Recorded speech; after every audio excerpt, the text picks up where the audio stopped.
But right now, I'm going to talk to Melissa, the biokineticist whom I torture the most. Melissa,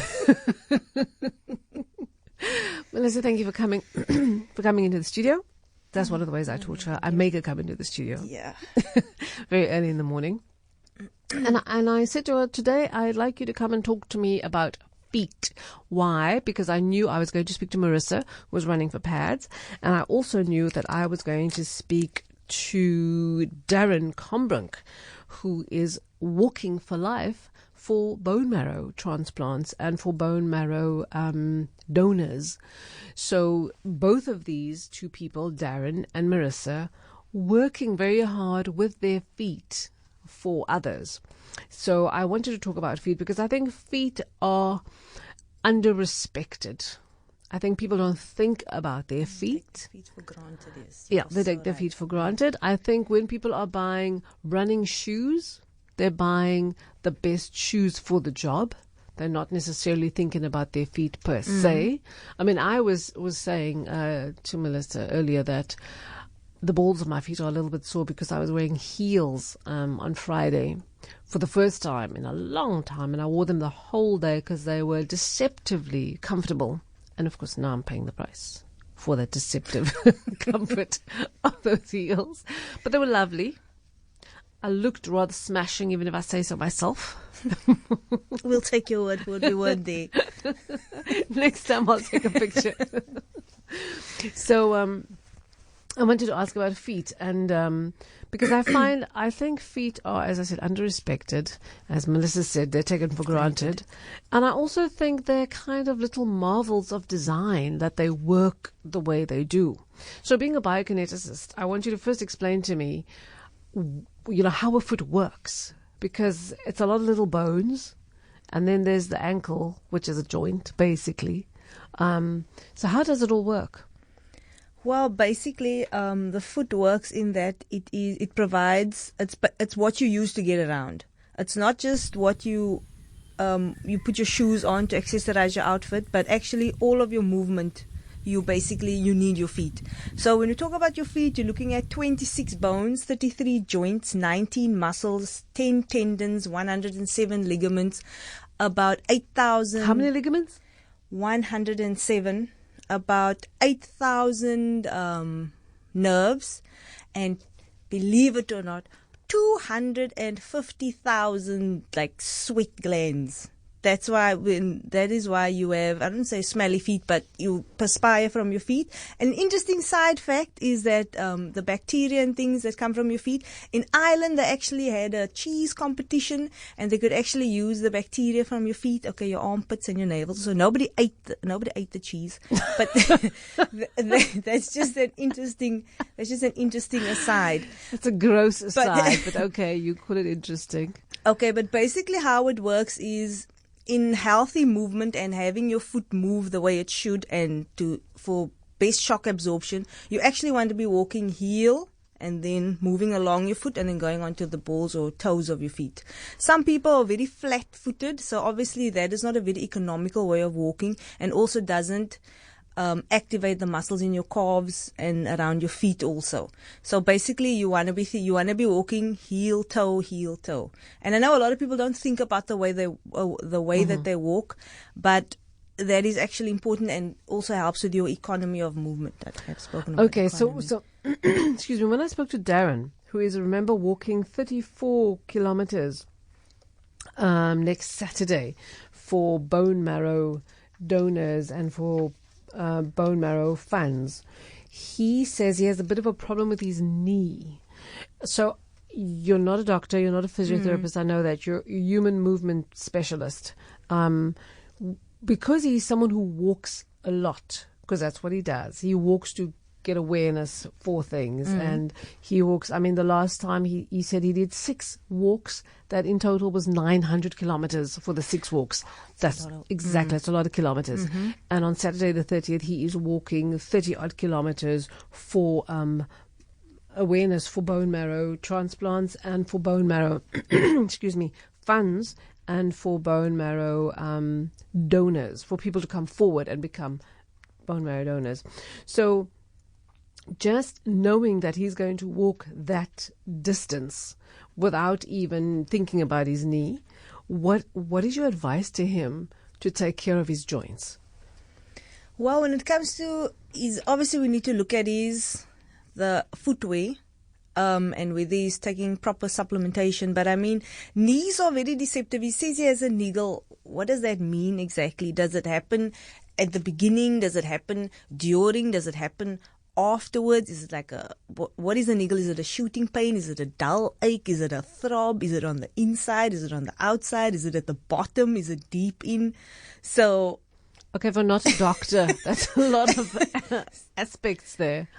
So yeah, that's when people complain about their knees. I think I did speak about like the patellofemoral pain syndrome, and I spoke about the ITB, which is basically a thick sheath on the outside. So if you have pain towards the outside of your knee going down steps, that could possibly be that. Or if you have pain on the kneecap going up steps, so that could be the patellofemoral pain syndrome. Okay. For lay people like me, what is ITB?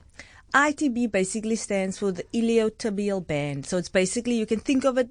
Okay, just think of the side of your thigh? Of the side of your thigh, yes. Mm-hmm. So obviously when you have... The outside side yes, of your the outside, thigh. Yes, the outside of your thigh. So the muscles cross from the hip going across the knee, because that's obviously how you can lift your leg or flex your leg and bend your knee and straighten your knee. So if there's pain on the outside, then that would be that band. Okay. All right. So going back to feet, and I hope that Aaron is listening and thinking, what is linked to the niggle in his knee, because is it that band or is it something else? But going back to feet, so you also said that you were flat-footed, or that you had flat feet. Yes. What does that mean exactly? Because they don't look flat, so it's not a aesthetic term.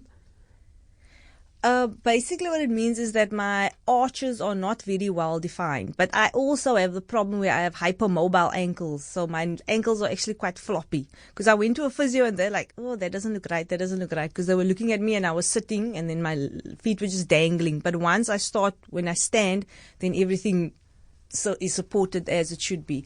So with regards to when you're going, he says he's using, I'm not familiar with Salomon shoes, but there's different kinds of shoes in terms of the support that it has, the mileage that it's adapted for, because obviously you get shoes that are for medium, middle and long distance runners, and then maybe he needs orthotics, maybe he needs an insert, maybe his knee problem is a leg length discrepancy.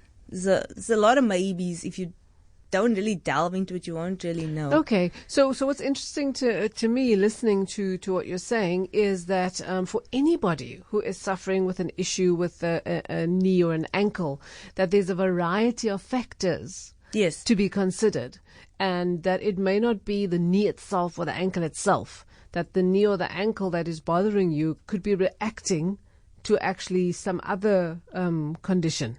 So the best thing to do then is to actually go and see a physio. You can see a physio, or you can see a bio. You can just go for a postural assessment. Because what happens sometimes if you have flat feet, your arch is like up. If it's flat, it basically means your foot rolls a little bit inward. So obviously to compensate, when your foot goes a little bit inward, you may find that your knees are actually also going a little bit inward, and then it changes all of the other angles in your body. So that's why your feet are very important, because everything rests on your feet. If you're going to have a foot problem, you may find that you even have headaches, or you have neck problems, or you have clenching in your jaws even.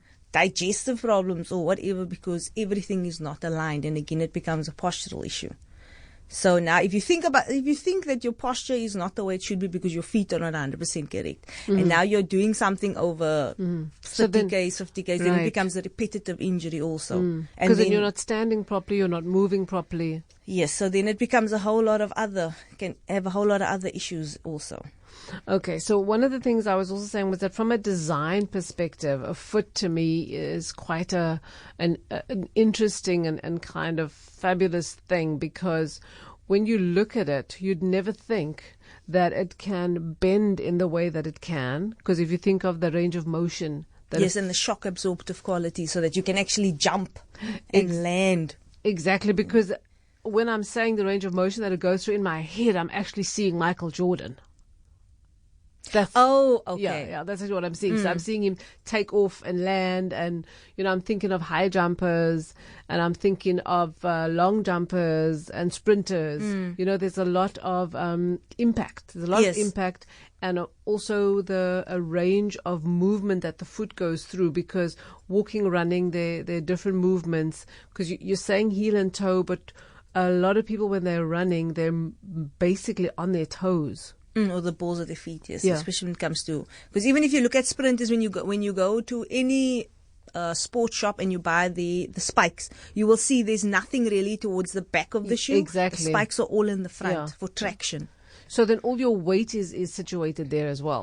When you're running, yes, because you're on the balls of your feet. An interesting fact is when you are walking, every time you take, it's about 1.5 times your body weight per stride on your foot. So when you're running, then it's like 5 times. So obviously when you're jumping and things, it just becomes more and more and more.